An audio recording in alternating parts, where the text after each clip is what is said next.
I'm Andrew McDermott, and this is a Wee-In, a micro-episode of Simply Scottish with a few minutes of commentary on a Scottish topic, followed by a song. Our Wee-Ins are about 10 minutes and give you a chance to enjoy a bit of Scotland no matter where you are or what you're doing. I'd love to know you're listening and where you are in the world. Email me at andrew@simplyscottish.com.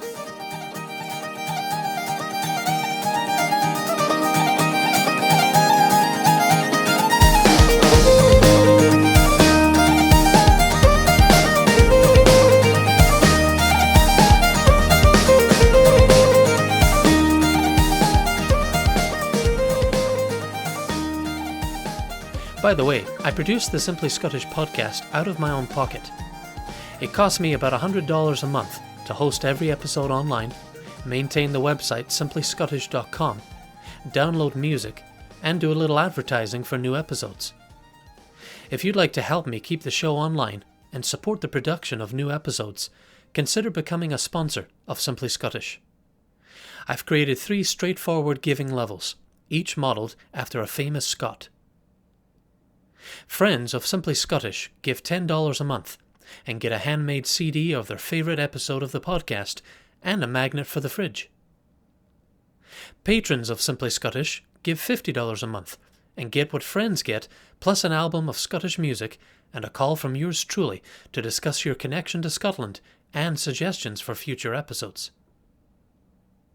And then there's Guardians of Simply Scottish, modelled after freedom fighter Sir William Wallace. Guardians give $100 a month to support Simply Scottish and get all of the previously mentioned benefits, plus a custom episode of the show produced just for them or their family or organisation. They choose the topic and the music. Guardians also receive a pound of authentic Simply Scottish shortbread. Get the details on all the sponsorship levels and start today at www.simplyscottish.com. The mission of Simply Scottish is to build an educated, passionate community of Scotland lovers around the world that is dedicated to promoting Scotland's interests and living out the Scottish qualities of friendship, perseverance, and industry. If you're interested in doing this too, consider joining forces with me as a sponsor. Again, you can get all the details and start today at www.simplyscottish.com. One of the things I do when I'm not making Simply Scottish is freelance writing. I'm very proud to be a regular contributor to one of the oldest and most widely distributed Scottish publications in the world. It's called The Scots Magazine. First published in 1739, the monthly mag is chock full of photos, interesting features, interviews, reviews, travel guides and more. My series is called 6 Degrees of Scotland, and it uses the theory known as 6 degrees of separation to test the reach of Scotland's global influence. I've profiled a number of prominent Scots who were either born in Scotland or have measurable Scottish ancestry, and who have left their mark on places all over the world. I started in the United States and Canada, and in time I'll move to other areas of the world. Let me share with you just one of the people I've profiled in this magazine series so far. Inventor David Dunbar Buick. Unlike others in the automobile industry, like Henry Ford, who profited greatly from their name and work, Buick missed out on fame and fortune. Born in Arbroath in 1854, he emigrated with his parents to Detroit, Michigan, at the age of 2. Buick left school in 1869, and after gaining an interest in automobiles, soon started his own business. Looking to improve on current engine design, he developed the overhead valve engine and the first Buick motor car. After running out of money, Buick turned to others for funding. Eventually, his motor company was sold to Flint Wagon Works and managed by William Durant, another industry pioneer. Durant, a savvy businessman, recognized the need for assembly line automation in the car-making process. Alternatively, Buick was more focused on the design and artistry of his early vehicles, and less adept at maneuvering through the financial and logistical challenges that came with this new industry. By 1908, Buick had parted ways with the company he founded, which would go on to become General Motors. All told, he had seen just a handful of Buick cars produced under his leadership. Later, Buick would try his hand in the oil and real estate businesses. He also attempted to get a Dunbar car into production. These pursuits did not bring him success. Buick died in Detroit in 1929, bereft of any fortune he may have had if things had worked out differently. Today, the Buick name and crest, the oldest active American make, is emblazoned on over 17 million cars. That's it for this episode. You can enjoy more on iTunes, the TuneIn app, or at simplyscottish.com. I'll leave you with a great new song from Runrig. It's called The Story. For Simply Scottish, I'm Andrew McDermott. Cheers.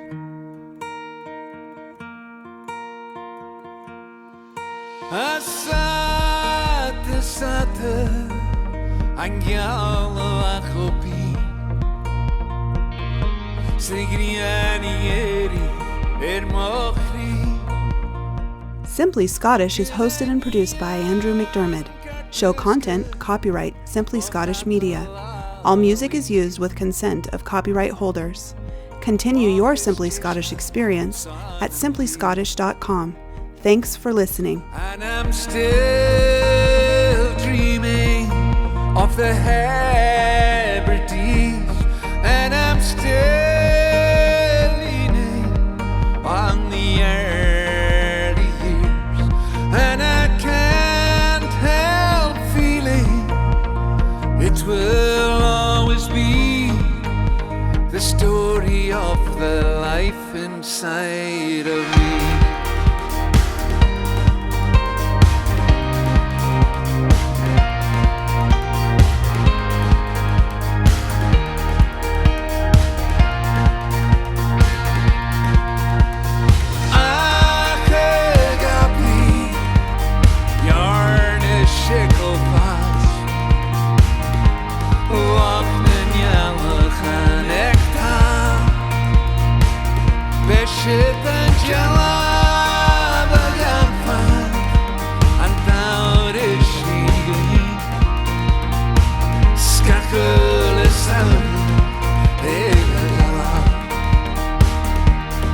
And I'm still dreaming of the Hebrides, and I'm still leaning on the early years, and I can't help feeling it will always be the story of the life inside of me.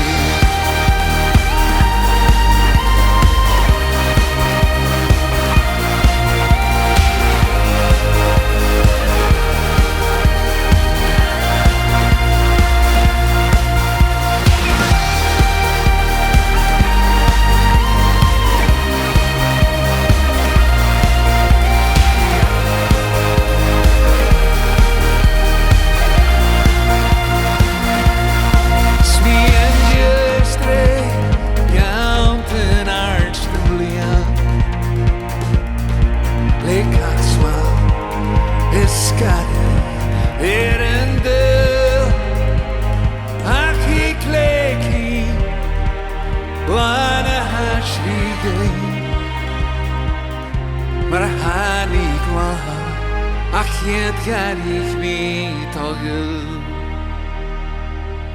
And I'm still dreaming of the Hebrides, and I'm still leaning on the early years, and I can't help feeling it will always be the story of the life inside of me.